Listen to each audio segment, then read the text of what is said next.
The next episodes of the cult TV show Beyond Belief, Fact or Fiction is the top 10 ghosts and premonitions that were revealed as true.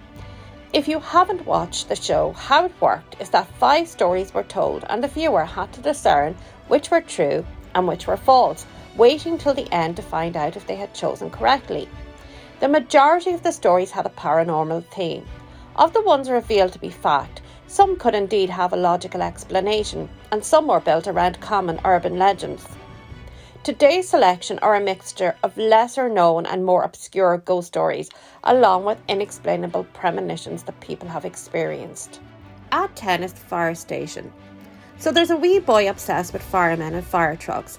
He often goes down to the local station to hang out. He goes down one day, but there's a new chief who isn't keen on him being there. So the one fireman in particular who the boy is close to politely sends him home. On his way, he spots a house on fire, and believing in his childish imagination that he's a fireman, he goes in to rescue the occupants. The next scene, the boy enters the fire station and tells his friend where the fire is and to make haste. At first, the chief thinks it's a prank, but the fireman convinces him that this little boy wouldn't do that, so the chief allows them to go. When they arrive, the house is engulfed in flames, but an elderly couple are saved from the inferno. The boy has been helping his friend, whom he idolises, and is well pleased when he receives praise for being a hero.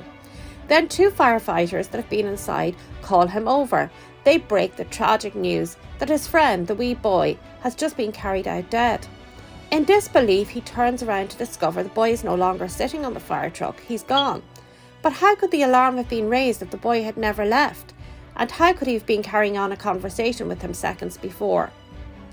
At number 9 is the ring. A guy calls his wife from a conference he's been attending, telling her that he has a terrible dose of the flu and will have to stay overnight, missing their anniversary plans. She's a little disappointed but more concerned for her husband's well-being. Takes a room at a motel and tries to get some rest, but he's feeling so bad he can't. He resolves to go to a local pharmacy to get some medication, and the desk clerk gives him directions. A little later, the man returns soaking wet and acting strangely. He gives the clerk a small package to put in the safe in case he loses it, which is definitely odd as he's only going to his room. Soon after, a sheriff arrives and asks if this guy is staying there, and of course the clerk confirms that he is. The man is in his room. The sheriff now looks confused. They go down and open the door, but he isn't there. At this point, the sheriff reveals that the man's car, and assumably his body, have been fished from the river en route to the pharmacy. After they have left, he goes to the safe to see if he imagined it all, but sure enough the package is there. He ultimately gives it to the wife when she arrives to collect her husband's belongings. It's an engagement ring that he had always promised to get her on the first anniversary he could afford it. Imagine finding a man that would go to that much trouble to keep a promise. Unbelievable for sure. At number 8 is the ghost who helped catch his killer. This is the tale of another small boy killed at a crossroads in a hit and run. The driver had not been caught and they knew the car was blue because some of the paint had been found on the boy's bike. The parents finally are allowed to erect a memorial at the spot and are holding a ceremony as it's unveiled. A large wreath is placed on the monument. A totally calm day is suddenly transformed into freakishly high winds, only for a minute, but the wreath is lifted and blown onto the windshield of an oncoming car, resulting in it crashing. The investigating police officer is present and goes over. The driver is okay, but the colour of the car looks familiar. They test the paint and it transpires that it matches the paint found on the bike. The wreath hit the car that killed the boy that it had been placed in memory of. At number 7 is the cigar box. A single mom and her daughter pop into a garage sale on the mother's way to work. They don't have much money, but the girl picks up a cigar box that she is fascinated by. It's only $1, so the mom gets it for her. The girl goes into work with the mother and is going through the contents when an old man who seems known to them walks into the diner. He sees the box and claims it's his. He gives a sob story about having been evicted from his home and losing a lot of his stuff.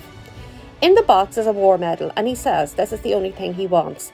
The girl hands it over without hesitation.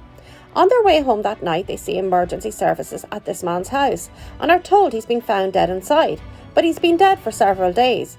Yet he'd been in the diner a few hours ago to retrieve the medal.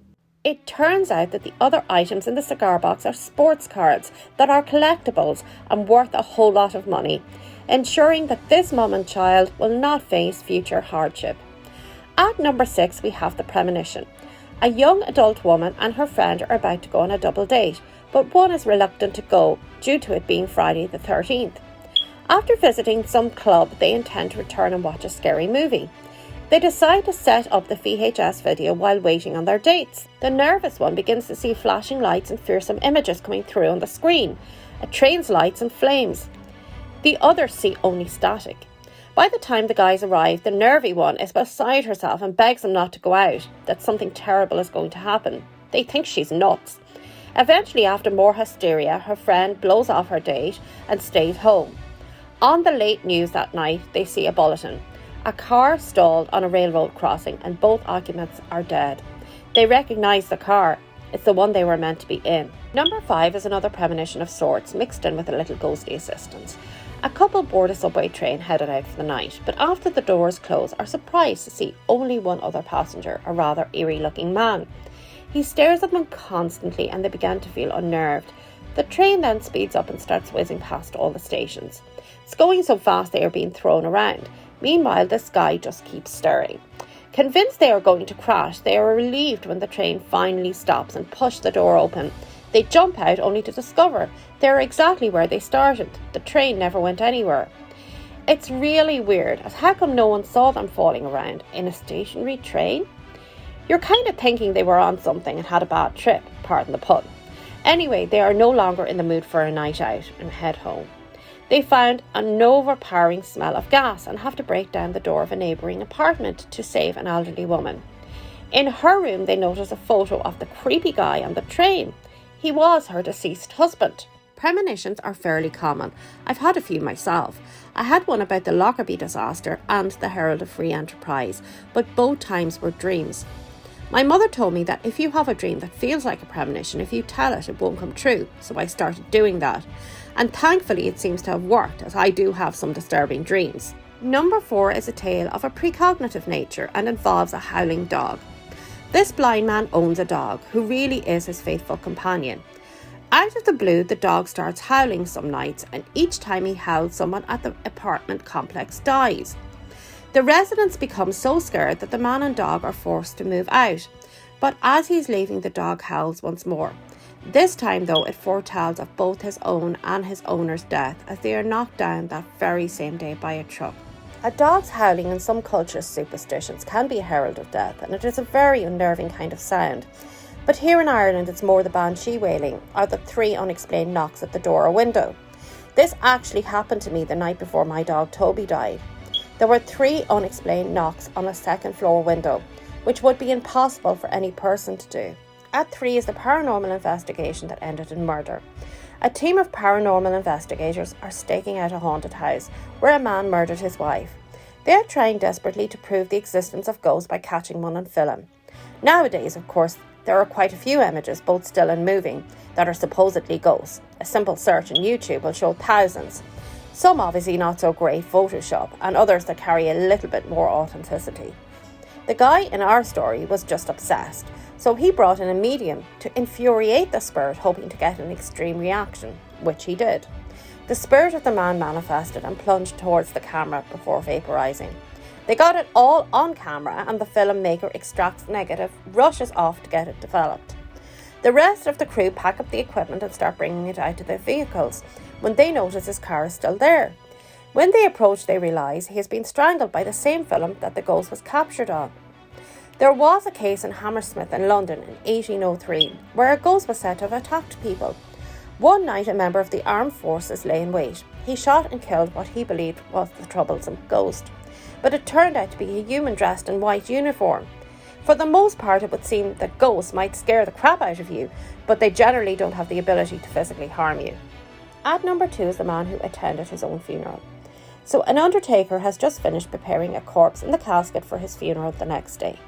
The funeral parlour is attached to the family home, which seems to be a common thing in America, and always seems to end badly. It's not somewhere I'd fancy living, and their teenage son seems to be of the same mind. After the rest of the family head out, and he's home alone, a knock comes to the door. A man wants to go visit the body, and the teenager tries to explain that it's out of hours and he can't allow him in. but the man is so insistent that the boy eventually caves. He lets him in and tells him to be brief. Sometime later, there's no sign of him emerging, so the boy enters to tell him time's up, but he's nowhere to be found. He glances at the laid-out corpse and realises that it's the man who he has interacted with. He then goes to check the visitor's book where the man signed in, and sure enough, he signed in with the name of the deceased.